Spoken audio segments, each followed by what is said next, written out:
आ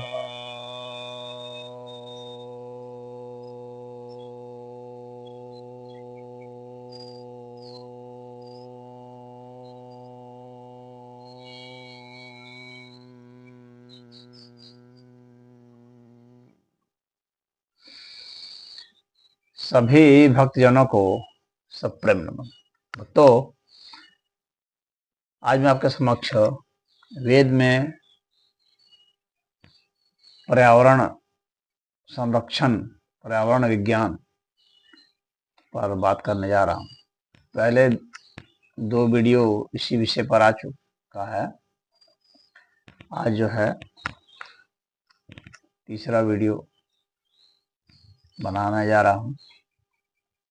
आज जो है हम बात करेंगे कि वृक्ष वनस्पति संरक्षण के विषय पर।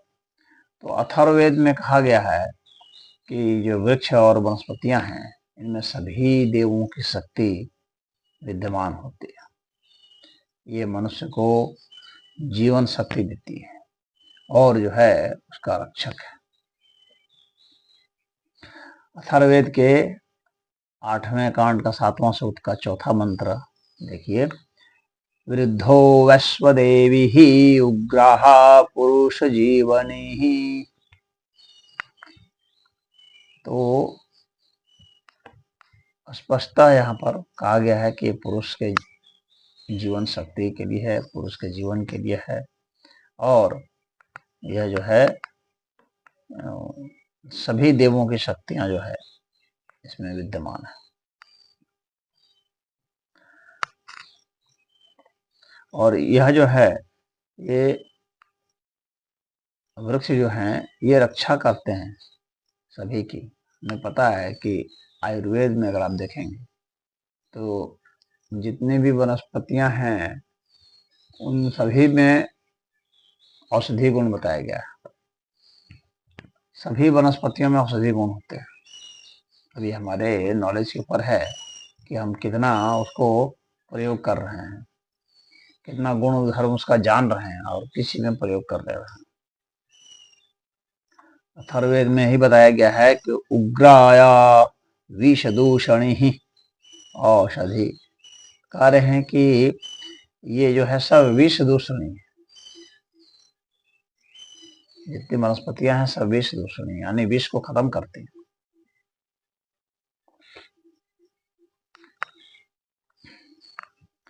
तो मानव मात्र के रक्षक हैं। वृक्षों को प्रदूषण का नाशक बताया गया है। ये वायुमंडल के दोषों को समाप्त करते हैं। औषधि रीति मातरः। ये कहा जा रहा है कि ये जो है ये माता है। औषधि जो वनस्पतियां जो हैं वो माता के समान है, पालन करने वाले। यजुर्वेद में कहा गया है। यजुर्वेद के 12वें अध्याय का 78वां मंत्र। और ये जो है प्रदूषण का नाशक बताया गया है यजुर्वेद में ही 29वें अध्याय का 35वां मंत्र। वनस्पति ही शमिता। शमन करते हैं वनस्पति, प्रदूषण का शमन करते हैं, इसके दोष को नाश करते हैं। वनस्पति ही शमिता। यजुर्वेद के 12वें अध्याय का 77वां मंत्र जो है वह कह रहा है वृद्धः पारीषणवः।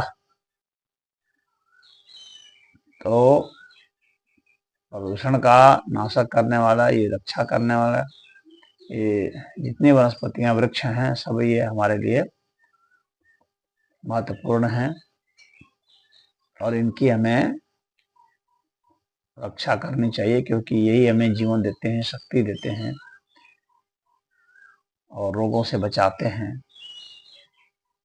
सभी जो जंतु हैं इन्हीं वनस्पतियों से ही बचते हैं।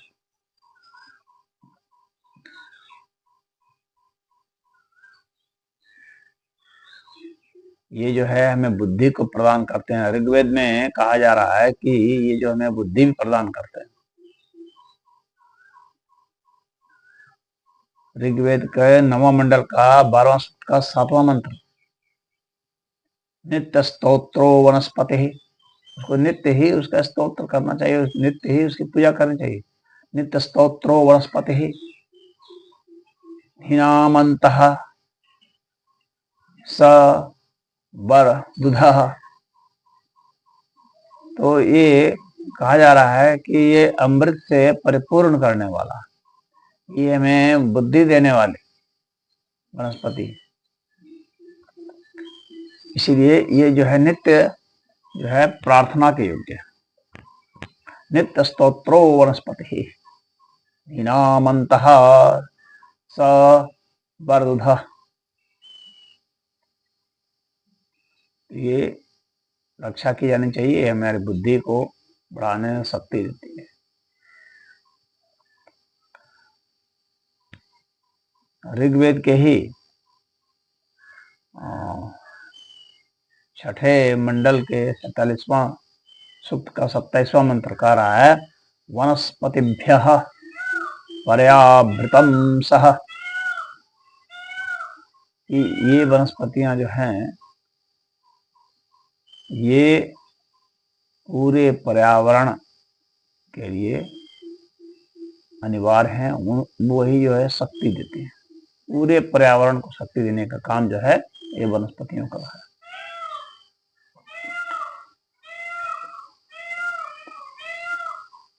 और अथर्ववेद में कहा जा रहा है कि जो वृक्षों में जो है देवों का निवास, ये प्रदूषण रूपी जो राक्षस हैं उसको नष्ट करते हैं। ये जो वृक्ष हैं ये हमारे मित्र हैं।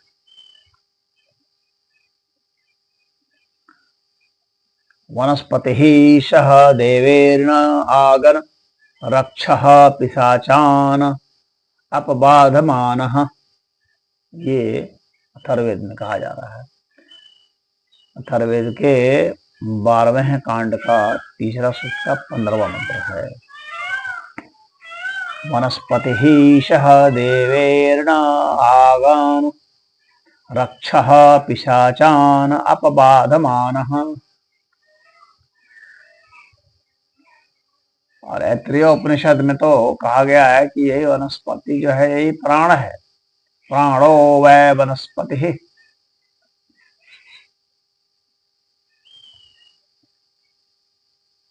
और इस ये जो है इसको शिव रूप माना गया है, वृक्ष को शिव रूप माना गया है। यजुर्वेद के रुद्राध्याय जो है यानी अध्याय 16वां जो है यजुर्वेद का, उसमें कहा गया है कि ये जो शिव है, शिव को जो है वृक्ष वनस्पति वन औषधि लता गुल्म कृषि एवं क्षेत्र इन सभी का स्वामी बताया गया है।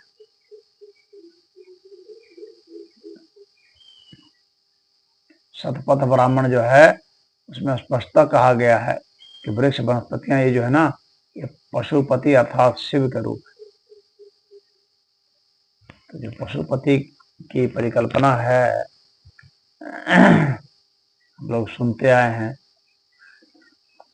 हड़प्पा मोहनजोदड़ो सब में जो पशुपति के सील मिले हैं, तो वहाँ पशुपति किसको इंगित किया गया है? तो यह रुद्र को ही इंगित किया गया है।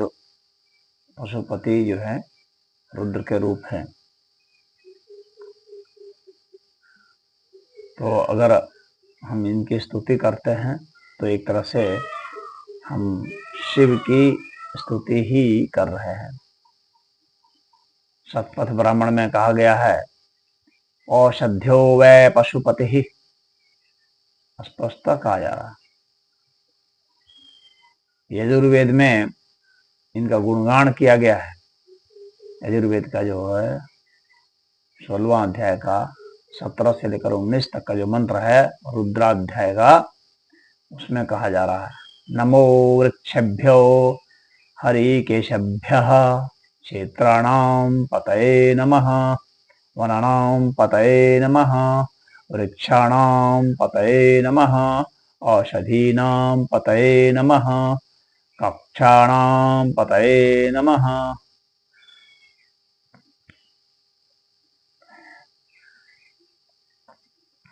तो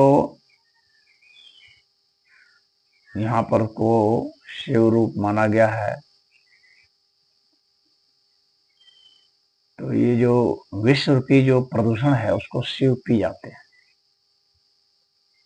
वृक्ष जो है प्रदूषण रूपी जो कार्बन डाइऑक्साइड जो है, जो राक्षस है, उसको वृक्ष जो है, जो शिव रूप है, वे उसे पी जाते हैं। तो कहा गया है ना, कथा है ना कि शिव जो है विष पी जाते हैं। तो विष मतलब प्रदूषण पी जाते हैं। सब तरह के प्रदूषण को शिव पी जाते हैं।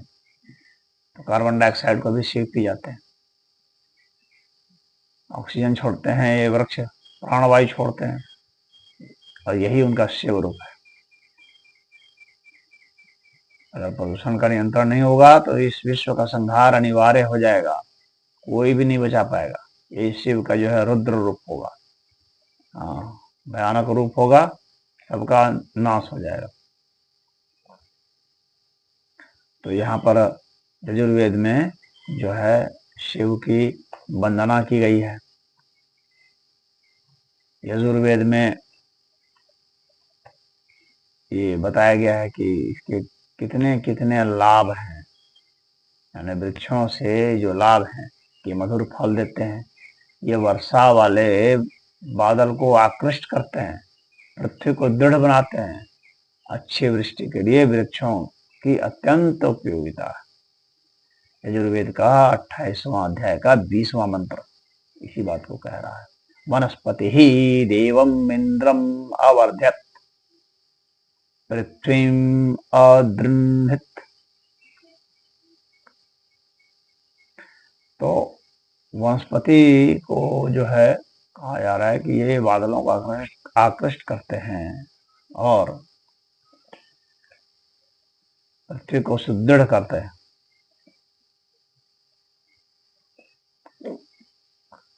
ऋग्वेद में कहा गया है कि वृक्ष प्रदूषण को नष्ट करते हैं, अतः इन्हें न काटो। माम काकम वीरम उद्वृहो वनस्पतिम असस्तिर्वे ही निनशः।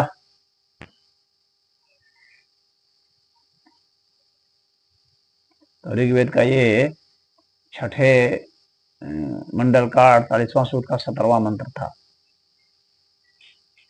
जिसमें स्पष्टतः मना किया गया है कि इसे नहीं काटना है,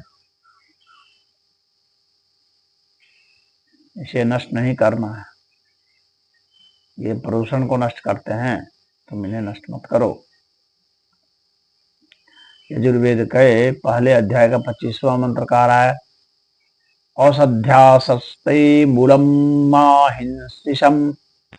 कह रहे हैं वनस्पतियों को बिल्कुल भी नहीं काटो, इन्हें हानि नहीं पहुंचाओ।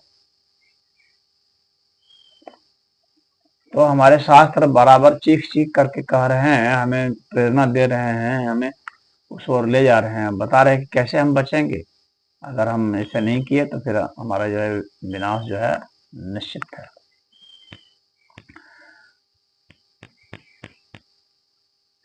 और वृक्ष अश्वत्थ, वृक्ष में जो अश्वत्थ है उसको तो सभी देवों का सदन बताया गया। अश्वत्थो देव सदन, हम लोग सुनते आ रहे हैं, सारे जो देव जो हैं पीपल में होते हैं। अश्वत्थो देव सदन, अथर्ववेद का 5वां कांड का चौथा सूक्त का 3रा मंत्र है यह।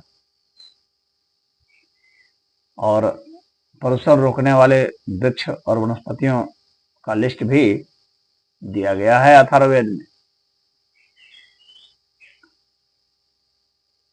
पूरा लिस्ट दिया हुआ है कि कौन कौन रोकते हैं। उसमें बताया गया अश्वत्थ यानी पीपल, कुष्ठ यानी कूठ, भद्र और चिपुर्दु यानी देवदार और चीड़, पलक्ष यानी पिलखन, इसको पाकड़ भी कहते हैं, नयग्रोध बड़, खदीर खैर, धव से जो गोंद निकलती है, वर्ण यानी वरुण, उदुम्बर यानी जिसको गुलर कहते हैं, लाक्षा लाख, रोहिणी, जंगिड़ इसको कि हम लोग अर्जुन कहते हैं,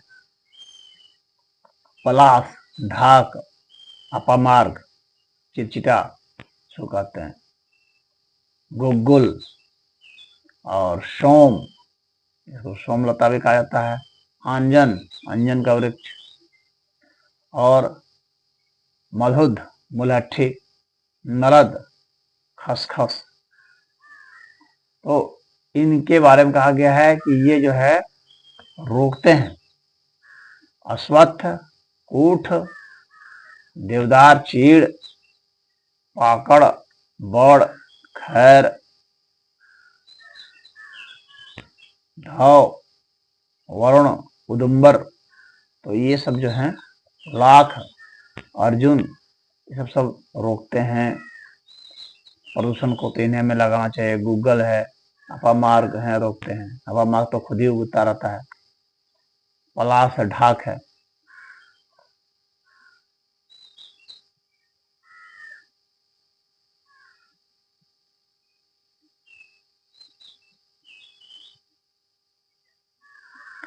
नीम है, नीम है ऑक्सीजन, और तुलसी का पौधा है। ये सब काफी रोगनाशक होते हैं, सबको पता है।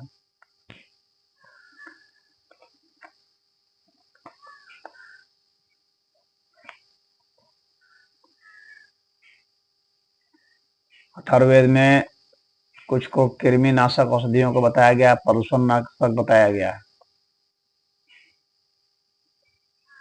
उसमें कौन कौन है? जो अजश्रृंगी, जिसको मेष श्रृंगी, मेढ़ा श्रृंगी भी कहते हैं। पीला, उसको कहते हैं नलदी, औक्षगंधी, प्रमंदनी, ये सब सुगंधित औषधियां हैं। बज और पिंग, सफेद और पीली जो है सरसों जो है, इनको भी कृमिनाशक और वायु शोधक बताया गया है।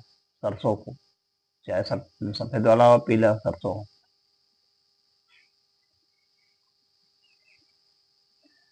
और ये जो है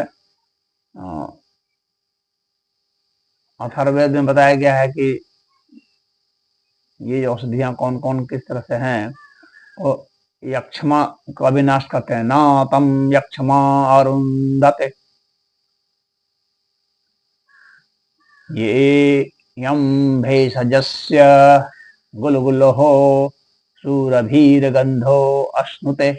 अथर्ववेद का 19वां कांड का 38वां सूक्त का पहला मंत्र। तो कृमिनाशक ये सब प्रदूषण नाशक हैं, ये हमारे शास्त्र बता रहे हैं।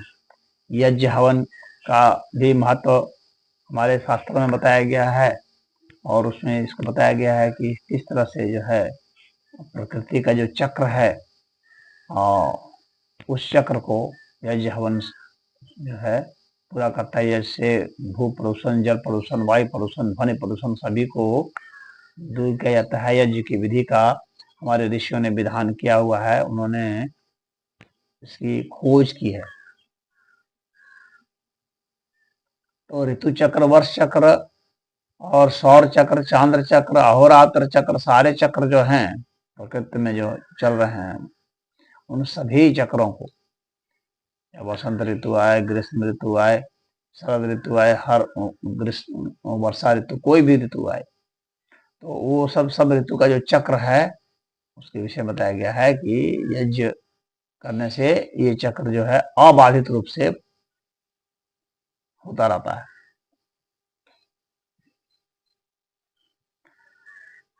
तो ऋग्वेद का 10वां मंडल का 90वां सूक्त का 6ठा मंत्र, और यही यजुर्वेद का, यजुर्वेद में भी है 31वें अध्याय का 14वां मंत्र, उसमें इसी के विषय में बताया जा रहा है।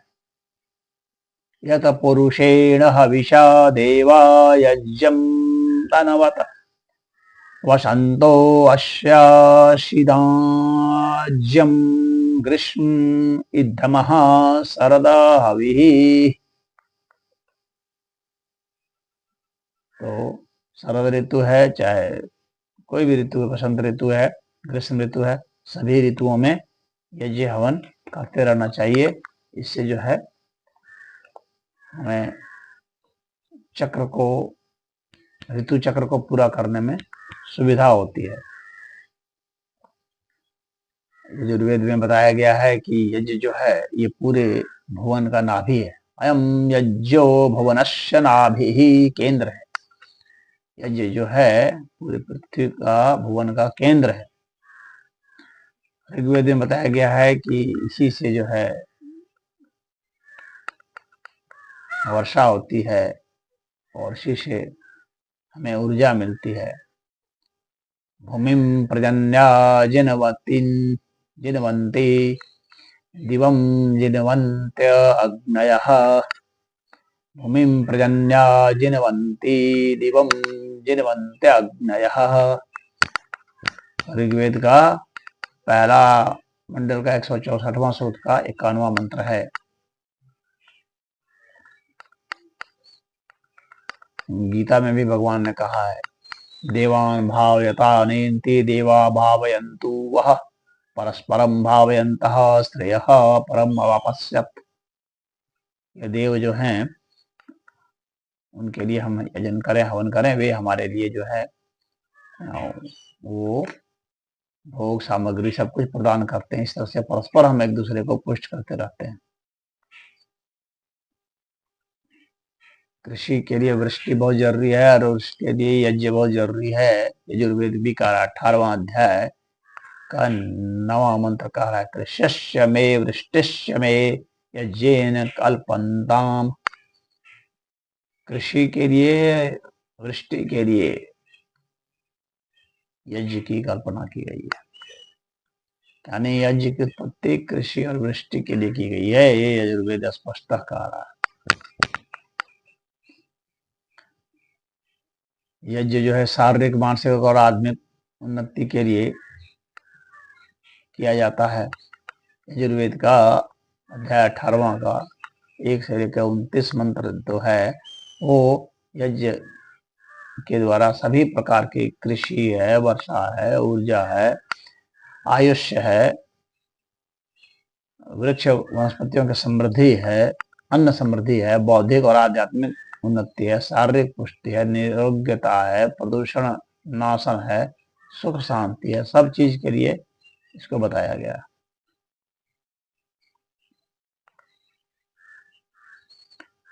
छांदोग्य उपनिषद में कहा गया है, ऐषः वै यज्ञो यो अयम् पवते इदं सर्वं पुनाति तस्मादेव एव यज्ञः। तो कह रहे हैं कि यज्ञ से ही सब पवित्र होता है, सब कुछ यज्ञ से पवित्र होता है। देव भी यज्ञ से ही पवित्र होते हैं। तो इस तरह से यज्ञ की महत्ता और गुणगान सब हमारे शास्त्रों में बताया गया है। और यज्ञ से ही हमको सब चीज जो है भोगने योग्य सब चीजें मिलती है। पूजयो सुपर्णो यज्ञ, यजुर्वेद कह रहा है, 18वें अध्याय का 42वां मंत्र कह रहा है कि हमें यज्ञ से ही सारे भोग चीजें मिलती है। तो यज्ञ में समिधा, घी और सारी सामग्री डालते हैं, पुष्टिकारक चीज भी डालते हैं। समिधा के रूप में आप जानते ही हैं, यानी ईंधन के रूप में हम उसमें आम, गुलर, पीपल, समी, पलाश, बड़, बिल्लो, इन सब की ठोस, ये सब जो है, ये सब जो लकड़ियां होती हैं बारीक बारीक टहनियाँ टाइप की, उन सबका हम लोग प्रयोग करते हैं। घी डालते ही है, पुष्टिकारक चीजें भी डालते हैं, सुगंधित चीजें भी यज्ञ में डालते हैं। कस्तूरी, केसर, अगर, तगर, चंदन, जायफल, इलायची, जावित्री, ये सब डालते रहते हैं। ये वायुमंडल को सुगंधित करते हैं। पुष्टिकारक चीजें भी डालते रहते हैं, दूध, फल मूल, कंद, गेहूं, चावल, उड़द, तिल, ये सब रिष्ट पुष्ट करने वाली चीजें हैं, तो इसको भी हम डालते रहते हैं। रोगनाशक चीजों को भी डालते हैं, सोमलता डालते हैं, गिलोय डालते हैं, गूगल डालते हैं, पमार्क डालते हैं, ये सब औषधियां भी उसमें डालते रहते हैं। यज्ञ के द्वारा चिकित्सा भी की जाती है और ये सिद्ध भी हुआ है यज्ञ के धुएं से। यज्ञ का जो हवन के जो सामग्री यज्ञ जब कर लेते हैं तो उसका जो राख बनता है, उस राख को आप खाइए एक एक चम्मच, और देखिए कितना पुष्ट रहेंगे, सब बीमारी खत्म हो जाएगी।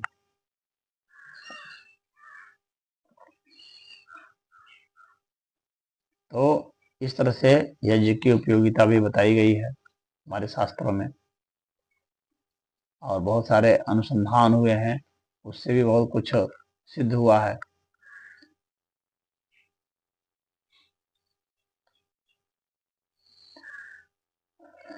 तो और उससे जो गैसें निकलती हैं, तो वो गैसें जो है वायु को, प्रदूषण को शुद्ध करती हैं।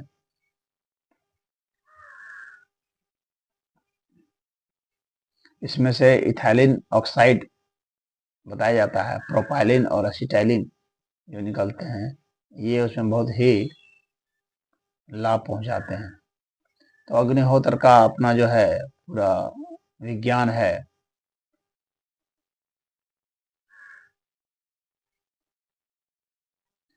एक फॉर्मेल्डिहाइड कह के होता है, तो वो गैस भी जो है निकलता है। ये फॉर्मेल्डिहाइड जो होता है, हालांकि इसकी मात्रा तो बहुत कम ही निकलती है, लेकिन ये फॉर्मेल्डिहाइड जो है ये कीटाणुनाशक भी होता है। और यह जो है कार्बन डाइऑक्साइड और इस सब को जो है ना कुछ अर्थ में फॉर्मेल्डिहाइड में परिवर्तित कर देता है रिएक्शन के साथ, जो कि प्रदूषण को कुछ घटा देता है।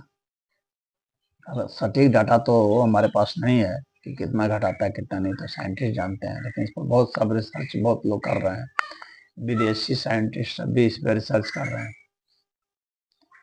न्यू जर्सी अमेरिका में तो अग्निहोत्र नाम की एक संस्था ही बन गई है, जो किसी पर जो है शोध करती है, प्रचार प्रसार करती है।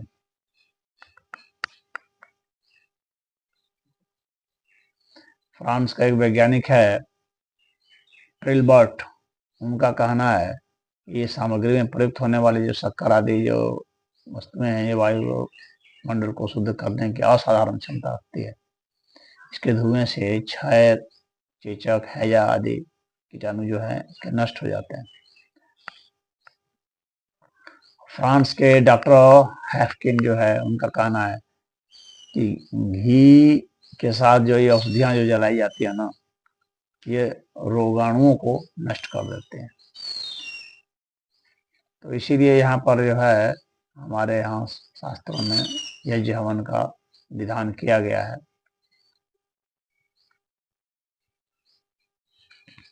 ऋग्वेद में कहा गया है सिंधुभ्यो हव्यम कृतवत जुहोत, कि इसका जो है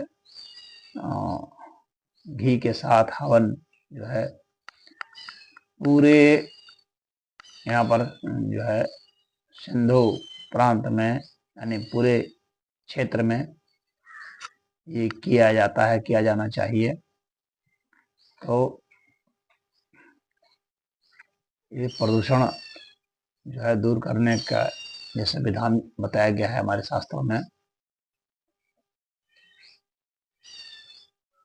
और ये प्रदूषणकारी जो तत्व हैं, उनको हमारे शास्त्रों में वृत्र नाम से कहा गया है, राक्षस नाम से कहा गया है, अत्र नाम से कहा गया, असुर नाम से कहा गया। तो यहाँ इन सबको राक्षस नाम से कहा गया है, असुर नाम से, राक्षस नाम से, अत्र और वृत्र नाम से कहा गया, इनके नाश करने की बात की गई है। अग्नि रक्षांसी शेधति ऋग्वेद में कहा गया है, 7वें मंडल का 15वां सूक्त का 10वां मंत्र कहा रहा है। और वृत्र यजुर्वेद में 33वां अध्याय का 9वां मंत्र जो कह रहा है, अग्निर्वृत्राणि जंघनत। तो अग्नि को कहा गया है कि अग्नि जो है ना वही सबको शुद्ध करता है, सबको पावन करता है, इसीलिए अग्नि का नाम पावक भी रखा गया है। तो अग्नि जो है संसार को पवित्र करने वाला है, पर्यावरण को शुद्ध करता है। ये अग्नि को रक्षोनाशक कहा गया है, अग्नि को वृत्रहा कहा गया है, वृत्र कहा, वृत्र का नाश करने वाला, असुरहंता कहा गया है। इन सब उपाधियों से इसको जो है विभूषित किया गया है। अग्नि रक्षांसी शेधति, इसीलिए कहा गया अग्नि रक्षांसि शेधते। सूर्य को भी प्रदूषण का नाशक बताया गया है। सूर्य से जो है कृमि, यातुधान और राक्षस नाम दिया गया है ये सबको।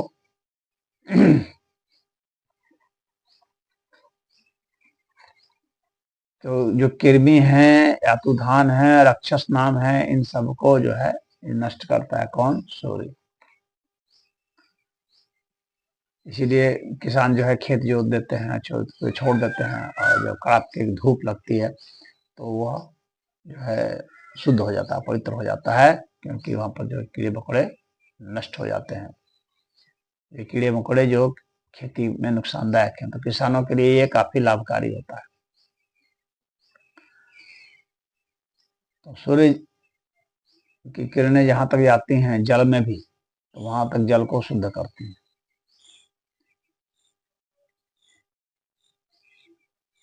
तो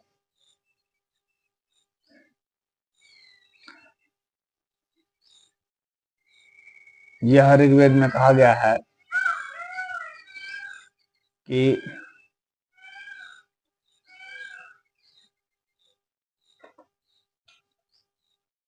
ये सब जितनी चीजें हैं इनके लिए जो है अग्नि का आह्वान करना चाहिए। अग्नि के इसलिए मंत्र भी बताए गए हैं, और ऋग्वेद का तो पहला ही मंत्र जो है अग्नि के लिए ही, अग्निमीडे पुरोहितम है। तो अग्नि का बहुत ही गुणगान है। अग्नि प्रमुख देवता है वेद के, तो उसमें अग्नि का ही आह्वान करने के लिए बताया गया। कहा कि यही सारे प्रदूषण को, मनुष्य के प्रदूषण को, चाहे किसी भी प्रकार का प्रदूषण हो, उसको दूर करने में समर्थ है। आध्यात्मिक प्रदूषण हो, वैचारिक प्रदूषण हो, भावनात्मक प्रदूषण हो, हर तरह के प्रदूषण को यह दूर करता है। उत पुरस्तात् सूर्य एति विश्वद्रष्टौ अदृष्टः दृष्टान च घनन अदृष्टान च सर्वान च प्रमृणन किरमिण। तो ये ऋग्वेद का पहला मंडल का 151वां सूक्त का 8वां मंत्र है, और अथर्ववेद में भी यह है।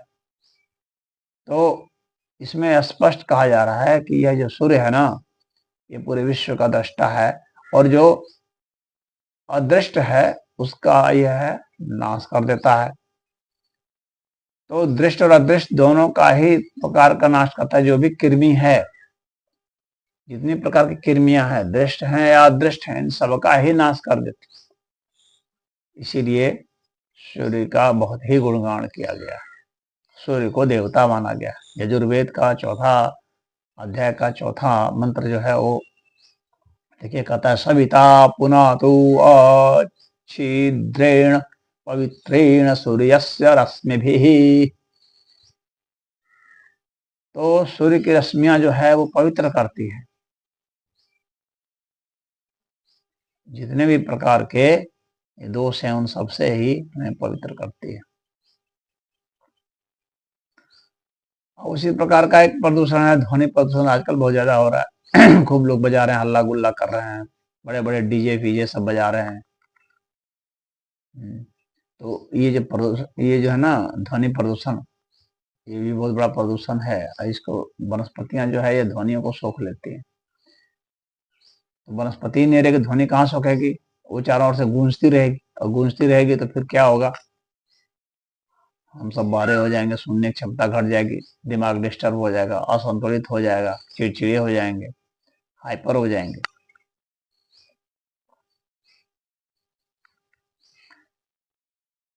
तो जिस प्रकार परमात्मा सारे संसार में व्याप्त हैं, उसी प्रकार से जो शब्द हैं वे भी ब्रह्मांड में व्याप्त हैं, ध्वनियां भी ब्रह्मांड में व्याप्त हैं। यावद ब्रह्म विष्ठितम तावती वाक यावद धावा पृथ्वी तावदी ततत्। स्पष्टता कहा गया। ये वाक जो है, शब्द जो है, ये पूरे विद्यमान है। जैसे ब्रह्म विद्यमान है ना, उसी तरह से ये भी विद्यमान है। पूरे अंतरिक्ष में, पृथ्वी में, हर जगह विद्यमान है, अलग अलग स्थितियों में विद्यमान है। तो ये जो है ये शतपथ ब्राह्मण में तो कहा गया है कि जो है वागवे मनसो ह्री श्रियसी। तो ये स्पष्टता कहा गया है कि वाग जो है ये हमारे मन को प्रभावित करते हैं। तो जो भी ध्वनियां तरंगे निकलती हैं तो ये शुभ अशुभ दोनों ही हैं। तो जो शोर है, हल्ला गुल्ला है, ये अशुभ है, हमारे लिए हानिकारक है। हमें इसमें अनिद्रा की शिकायत इसी से हो जाती है, ध्वनि प्रदूषण से। तो हमारे विचार भी जो है प्रदूषित हो जाते हैं। तो बहुत ज़्यादा जोर से लाउड स्पीकर बजाना, हालांकि सरकार ने प्रतिबंधित कर रखा है, लेकिन फिर भी लोग बजाते हैं। और मतलब कि संगीत का आयोजन होता है तो सुमधुर पाठ वगैरह नहीं हो करके हल्ला गुल्ला चिल्पों चिल्पों होते रहता है। यहाँ तक कि धार्मिक अनुष्ठानों में भी बड़े बड़े लाउड स्पीकर खूब बड़ा वो लगा दिया जाता है, खूब ज़्यादा हल्ला करते हैं। तो ऐसा नहीं करना चाहिए, बल्कि उसका जो लिमिट है उस लिमिट में ही करना चाहिए, जिससे कि वह जो है हमारे लिए शुभ हो, न कि हमारे लिए अशुभ सिद्ध हो जाए। वाग ही वज्र, त्रय ब्राह्मण में कहा गया है, ये वज्र का काम करता है। जो हमारे विचार हैं, हमारी जो ध्वनियां हैं, जो हम शब्द बोलते हैं, वो वाग ही शस्त्रम, ये भी कहा गया है, ये शस्त्र है। वाग ऊ सर्वम भेषजम, ये जो अच्छे विचार हैं, सद विचार हैं, तो यह जो है ये औषधि भी है। तो शब्द ही सारे संसार में रोगों और समस्याओं का हल है, और यही जो है एक तरह से यही रोग भी है और यही औषधि भी है। यही विष है और यही औषधि है। इसका शब्द कितने बढ़िया निकालते हैं और कैसे हमारे अच्छे विचार होते हैं, उसके आधार से उसी के अनुसार हमारे कर्म होते हैं, उसी के अनुसार से सब ये घटनाएं घटती हैं। हमारे में लोभ लालच बहुत होगा तो हम प्रदूषण फैलाएंगे। पर्वत भी जो होते हैं वो प्रदूषण नाशक होते हैं। पर्वत को भी प्रदूषण नाशक कहा गया है। पर्वत जो है शुद्ध वायु दे करके मृत्यु से हमारी रक्षा करते हैं। ऋग्वेद में बताया गया, पर्वत से रक्षा की प्रार्थना भी की गई है। अंतर मृत्यु ददताम पर्वतेन, ऋग्वेद का 10वें मंडल का 18वां सूक्त का 4था मंत्र है। तो और यह जो है, ये पर्वत जो है ये हमें भोग सामग्री भी देते हैं। गिरिम न पुरु भोजशम,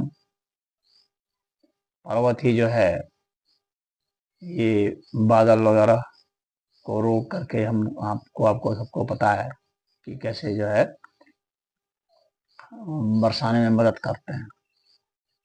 आपो वातः पर्वताशो शृणोतु हवम, पर्वतों पर देवदार, चीड़, इन सब के जो वृक्ष होते हैं पर्यावरण शोधक होते हैं, रोग नाशक होते हैं, स्वास्थ्य वर्धक होते हैं।